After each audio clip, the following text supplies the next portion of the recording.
বলে নেওয়া ভালো। আপনারা জানেন মহাভারতের উপাখ্যানটা আমি তুলেছিলাম, যেখানে একজন ঋষি বহু বছর তপস্যা করেছেন। বহু বছর তপস্যার পরে যখন চোখ খুললেন, একটা বক ছিল ওনার গায়ে, আর মলমূত্র ত্যাগ করাতে বকের দিকে একটু ক্রোধ ভরে তাকালে বকটা সঙ্গে সঙ্গে পুড়ে ভস্ম হয়ে গেল। উনি বললেন, যাক, এতদিনে তপস্যা সার্থক হয়েছে। আমি তাকালে যদি রোজ ভরে পুড়ে মারা যায়, তাহলে কত বড় তপস্বী হয়ে গেছি আমি। উনি এক মায়ের সতীর দ্বারে ভিক্ষা নিতে গেলেন। মা বলছে স্বামী ঘুমাচ্ছে, তাকে পুরোপুরি ঘুম না পাড়িয়ে আমি আপনার কাছে যেতে পারবো না, একটু অপেক্ষা করবেন। যেই আর চোখে তাকিয়ে জিজ্ঞে, আমি সন্ন্যাসী তপস্বী, আমাকে অপেক্ষা করানো? স্বামীর ঘুমটাই বড়। সতী তো স্বামী নিদ্রা যাচ্ছে, তাকে নিদ্রায় না দিয়ে বাইরে এসে কিছু দিতে। উনি যখন আর চোখে তাকিয়েছেন, তখন সতী পেছন করে বলছেন, আমি আপনার জঙ্গলের বক নই যে আপনি তাকালেই আমি। আশ্চর্য, জঙ্গলের মধ্যে ঘটে যাওয়া ঘটনায় গৃহিমা জানলো কি করে? পায়ে পড়েছে, মা তুমি সাধারণ নও। জঙ্গলের মধ্যে আমার দৃষ্টিতে বক পড়ে গেছে, এটা তুমি ঘরে বসে কি করে জানলে? বলেন, এই স্বামী সেবার সতীত্বের কারণেই তুমি যা তপস্যা করেছো যুগ যুগান্তর, পতি সেবাই করে এই শক্তি আমি ঘরে বসেই পেয়েছি। তো সেই সাধু সেদিন বুঝেছিলেন একজন স্বামী সোহাগিনী সতীর মহিমা কি।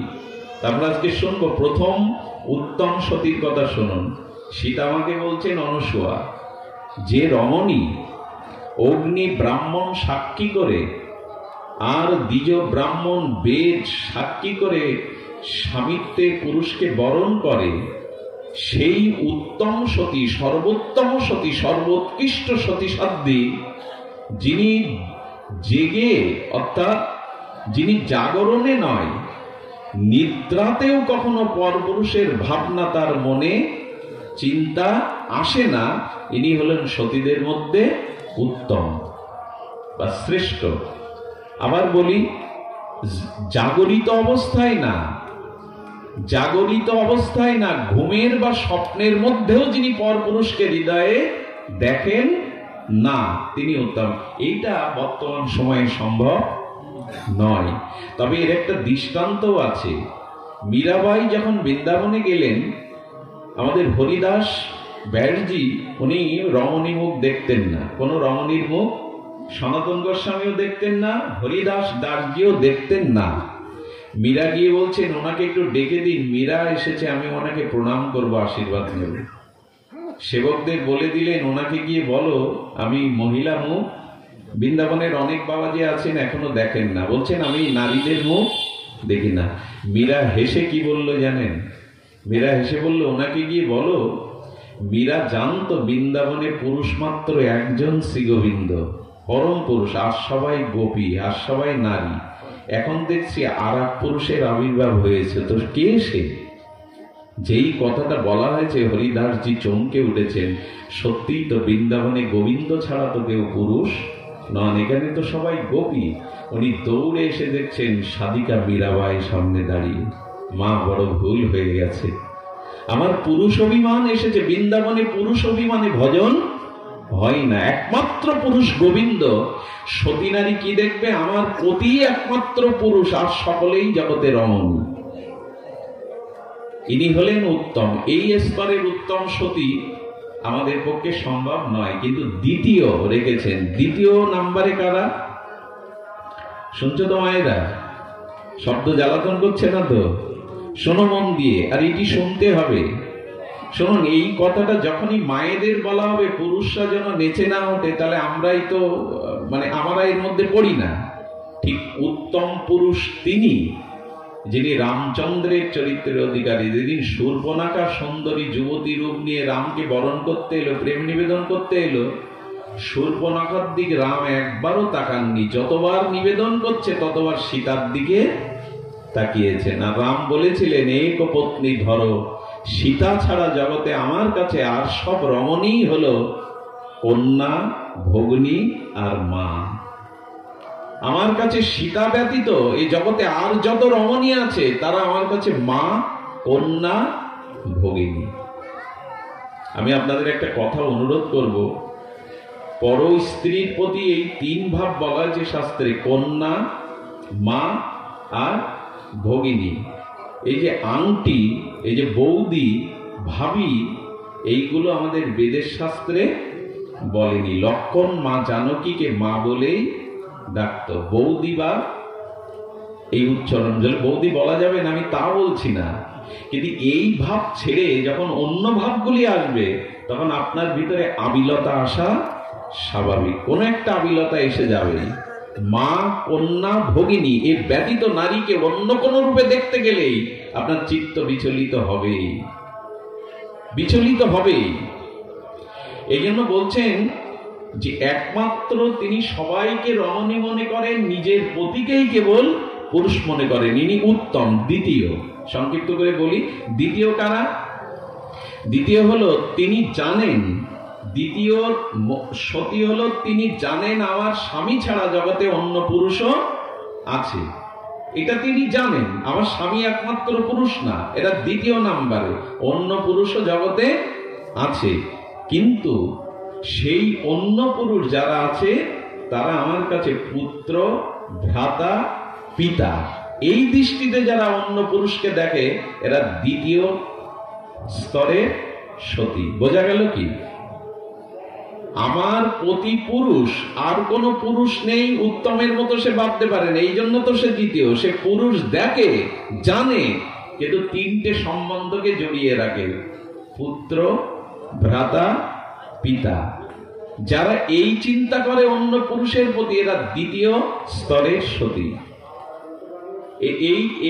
এই স্তরটাকে শাস্ত্রে খুব বেশি করে গুরুত্ব দিয়েছে, খুব বেশি করে গুরুত্ব দিয়েছে। একটা কথা বলি, একটা সতী যে মাটিতে দাঁড়িয়ে থাকবে বিধাতার ক্ষমতা নেই সেই মাটিটা প্রলয় বা ধ্বংস করবার। বিধাতারও শক্তি নেই ওই মাটিটাকে, সতীত্বকে, সাধুত্বকে এত উচ্চাসনে রাখা হয়েছে। গোবিন্দ বলেছিলেন আমার বাক্য মাঝে মাঝে লঙ্ঘন হয়, কিন্তু সাধুর বাক্য লঙ্ঘন হয় না। তেমনি সতীর বাক্য ভগবানও লঙ্ঘন করেন না। তবে শুনুন সেই ঘটনা আমরা তৃতীয় স্তরে বলবো। তৃতীয় নাম্বার সতীকে, তৃতীয় যিনি, পূর্বে কি বললাম, দ্বিতীয় যিনি স্বামী ছাড়া অন্য পুরুষকেও পুরুষ মনে করেন, দেখেন, কিন্তু তাদেরকে পিতা, ভ্রাতা এবং পুত্র রূপে দেখেন। তৃতীয় স্তরে যারা আছে, 3 নাম্বার, তারা কি? তারা নিজের স্বামী ব্যতীত অন্য পুরুষও জগতে দেখে, কিন্তু তাদের সন্তান, ভ্রাতা, পিতা মনে করে না।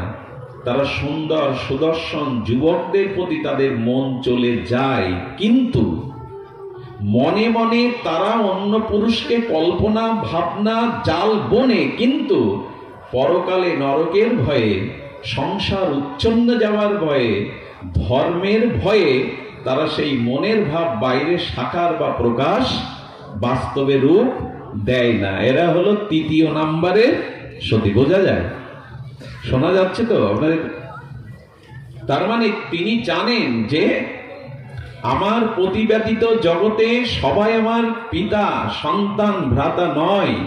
অন্য সুদর্শন পুরুষের মনও চলে যায়, কিন্তু ধর্ম বা পরকালের কথা ভেবে তারা বাস্তবে সেই মনের কল্পনা বাস্তবে রূপ দেয় না। একটা কথা বলি, কলিযুগের একটা বিশেষত্ব কি জানেন? কলিযুগের বিশেষত্ব কি জানেন? আপনার মন দিয়ে শুনুন। মন তো যাচ্ছে না, আমারও মনে চঞ্চল হচ্ছে, তবু শুনি। কলিযুগের বিশেষত্ব হলো, দেখুন, অন্য সত্য ত্রেতা দাবার যুগে এই সুযোগটা ছিল না। আস্তে, অন্য যুগে এই সুযোগটা ছিল না। কি ছিল না? আবার বলি, ধ্যান দিন। এই বিশেষ কলিযুগে মনে মনে যদি আপনি কোন সৎ চিন্তা করেন, কোন মঙ্গলময় ভগবানের নাম, ভগবানের ধাম, ভগবানের রূপ বা কোন মঙ্গল চিন্তা করেন, তাহলে আপনি সেই পুণ্যের ফল পাবেন। বা কথাটা আমি যদি আপনাদের হৃদয়ে দিতে পারতাম, কলিযুগের মানুষ যদি কোনো সৎচিন্তা মনে করে, কাজ না করলে ওই সৎচিন্তার দ্বারা সে তার ফল, এটা অন্য কোনো যুগে ছিল না। আর বিশেষ কথা হলো, কলিযুগের মানুষ যদি মনে মনে পাপের চিন্তা করে, কিন্তু সেটা যদি কার্যে রূপান্তরিত না করে, তাহলে ভগবান ওই পাপের চিন্তা কার্য না হলে সেই পাপের ভাগ তিনি তাকে দিবেন না। এই সুযোগ সত্য ত্রেতা দ্বাপারে ছিল না। কি বললাম যদি শুনতে পেতাম আপনাদের কাছ থেকে ভালো হতো। কলিযুগে কোনো অসৎ চিন্তা যতক্ষণ ব্যবহারে বা কাজে রূপান্তরিত না হবে, ততদিন মনের ওই অসৎ চিন্তা ভগবান গ্রহণ বা পাপ লিখবেন। এই ব্যবস্থা যদি থাকতো আমরা কেউ রেহাই পেতাম না। এই ব্যবস্থা যদি ভগবান কলিযুগে রাখতো, তাহলে কেউ রেহাই পেতাম না। একটু একটু ধ্যান দিয়ে শুনুন কেন বলছি। আপনার পকেটে ৫,০০০ টাকার আছে, হালকা জামাতে আমি দেখতে পাচ্ছি বাইরে দিয়ে, আমি আধা ঘন্টা আপনার পেছনে লেগে রয়েছি টাকাটা কিভাবে পকেট থেকে তুলে নেব। আচ্ছা, যদি আমি আধা ঘন্টা না সারাদিন ভাবি টাকাটা না নেই, আর আপনি হাতে নাতে না ধরেন, আমাকে সাজা দিতে পারবেন? একটু কথা বলুন, পারবেন?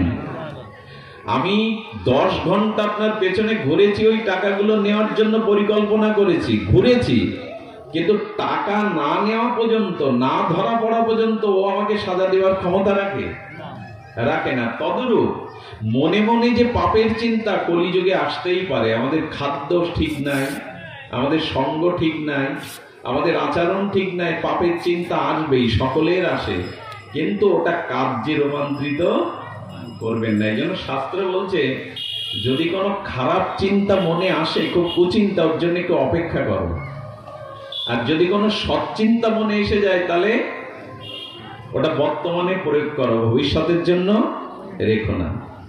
এই জন্য কলিযুগে যদি কারো মনে পাপের চিন্তা উদয় হয়, তাহলে সেই পাপের চিন্তা ততক্ষণ ভগবান লিখবেন না, পাপ তাকে অর্পণ করবেন না, যতক্ষণ সেটা কার্যে বা ব্যবহারে সে না প্রয়োগ করবে। বোঝা গেল? তার মানে এই কথা বলে আপনাদের বাড়ি দেওয়া গেল না তো, যত পারেন পাপের চিন্তা করুন। ভাগবতে এসে আরো বাড়িয়ে দেওয়া গেল না তো কথাটা। তবে এইটুকু বলি, মনে যদি পাপের চিন্তা এসে যায়, ওটা কার্যে রূপান্তরিত একবার না একবার হবেই হবে। এই জন্য ভালো যে মনে সুচিন্তা ভগবত চিন্তা রাখুন। মনে যদি পাপের চিন্তা, কামের চিন্তা এসে যায়, ওটা কিছু না কিছু বাইরে সংগঠিত হবে। এই জন্য যত পারা যায় অসৎ চিন্তাগুলিকে, তবে যাবে কি করে? এক ঘরে এক আসনে, এই আসনে তো দুজন বসতে পারবে না। এই জন্য বলছেন ভগবানের চিন্তাটা মনে রাখো, যাতে অসৎ চিন্তা প্রবেশের সুযোগ না পায়। এক সিংহাসনে তো দুজন বসবে না। এই জন্য মনে হরিনাম ভগবানের চিন্তাটা রাখো, যাতে অন্য চিন্তা। এই জন্য গীতার বাণীতে আছে, তস্মাৎ সর্বেষু কালেষু মামনস্বর যুদ্ধ চা। পারলে খেতে শুতে উঠতে বসতে ভগবানের নাম, ভগবানের রূপ, ভগবানের গুণ, ভগবানের লীলা চিন্তা করো, যাতে না আসতে পারে। তাহলে তৃতীয় স্তরের সতিকারা, যাদের মনে মনে পরপুরুষের কল্পনা ভাবনা আসে, কিন্তু বাইরে ব্যবহারে ধর্মের ভয়ে, পরকালের ভয়ে সেটা বাহ্যিকভাবে আচরণ করতে পারে না, এরা তৃতীয় নাম্বারে। এবার চতুর্থ কারা? চতুর্থ হলো যারা নিজের স্বামী ব্যতীত আর অন্য পুরুষের চিন্তা ভাবনা, সম্পর্ক, সম্বন্ধ তৈরি করে, কিন্তু সুযোগের অভাবে, মানে সংসারে কাজ বা লোকের চোখ এড়াতে না পেরে সেই কাজ রূপান্তরিত করতে পারেন। খুব মন দিন, অনেক সময় ইচ্ছা থাকলেও, পরিকল্পনা থাকলেও, লোকের চোখ, গুরুজনের চোখ, সংসারের চোখ ফাঁকি দেওয়া বা সেই কাজের অবসর সে পায় না। এই ক্ষেত্রে সে মনে মনে প্রবল আগ্রহ থাকলে লোক চক্ষু বা সময়ের অভাবে সেই কাজ করে উঠতে পারে না। ইচ্ছা ছিল কিন্তু সময় পেল না, পরিস্থিতি তার অনুকূলে নাই, লোকচক্ষুর অন্তরালে সে কাজ করবার ইচ্ছা থাকলেও করতে পারেনি। এরা হলো চতুর্থ নাম্বারের সতী। আমি বলবো, যদি মনে এরকম চিন্তা এসেও থাকে, যদি ধর্মের ভয়ে, পরকালের ভয়ে নিজেকে নিয়ন্ত্রণ করা যায়, তবে এই 4 নাম্বারে যারা আছে, এদেরও কিন্তু পতন কোনোদিন হবে না, এদের স্খলন কোনোদিন হবে না। কিন্তু গোস্বামী বললেন, এত কিছু শোনার পরেও যদি এত কিছু জানার পরেও যদি আর সে নিজের প্রতি ব্যতীত অন্য কোনো পুরুষের চিন্তা দিই, বা এটা পুরুষের বেলায় নিজের স্ত্রী ব্যতীত যদি অন্য পরস্ত্রীর ভাবনা তার মধ্যে এসে যায়। রাম রাবণের মধ্যে পার্থক্য কোথায় জানেন? রাম সীতাকে হরণ করলো, আর যেদিন রাবণ বধ হয় সেদিন মন্দাদরী দেখতে এসেছিল রাবণকে বধ করার মতো ক্ষমতা এক ভগবানের ছাড়া। আমি একটু দেখে আসি কে প্রভুকে বধ করলো। তো যখন মন্দাদরী এসেছে, মন্দাদরী সামনে দাঁড়ালে রামের ছায়াটা মন্দাদরীর গায়ে পড়েছে। প্রভু যেখানে দাঁড়িয়েছিলেন তার প্রতিচ্ছবিটা মন্দাদরীর যেই গায়ে পড়েছে। রামচন্দ্র মা বলে মন্দাদরীকে প্রণাম করলেন। বলে, আপনি প্রণাম করলেন আমায়? বললেন, মা, হে মা, তো আমার ছায়াটা আপনার গায়ের উপরে পড়েছে, লঙ্ঘন হয়েছে, এই জন্য আমি সন্তান হিসাবে ক্ষমা চাইছি। সেই দিন মন্দাদরী চোখ তুলে প্রভুর দিকে অবলক নয়নে বলেছিল, রাবণকে যদি কেউ বধ করতে পারে তো এই পারবে। আমার স্বামী লক্ষ্মীকে হরণ করলো, আর তার স্ত্রী আমার ছায়া পড়াতে সে মা বলে আমাকে প্রণাম করছে। এই তো ভগবান, এটাই তো ভগবানের পরিচয়। বর্তমান পৃথিবী, এই প্রযুক্তিবাদী পৃথিবী, এই নেট দুনিয়ায় আজকে পৃথিবী ধ্বংসের কারণ, সমাজ ধ্বংসের কারণ এই কথার মধ্যেই সেগুলি আছে। যেখানে সাধুত্ব নাই, সতীত্ব নাই, সেখানে যদি আপনি স্বর্গও তৈরি করেন, সেটা অনতি বিলম্বেই সেটা নরকে রূপান্তরিত হবে। শাস্ত্রে বলছেন, যদি পাপ হয়েও থাকে, যদি এই স্খলন তোমার জীবনে হয়েও থাকে, তবে এবার ফিরে এসো। হাজার পাপ করলে, অপরাধ করলে, শাস্ত্র বলেছে ভুল হয় হোক, অপরাধ হয় হোক, আর যেন না হয়। এটা মহাত্মা গান্ধী বলেছিলেন, পড়ে যাও ক্ষতি নেই, পড়ে যাও কিন্তু পড়ে থেকো না, পড়ে গেলে আবার ওঠো। কিন্তু ছোট্ট কথা মহাত্মা গান্ধীর, কিন্তু কত অনুভবী কথা। পড়ে যেতে পারো তুমি, কিন্তু পড়ে থেকো না।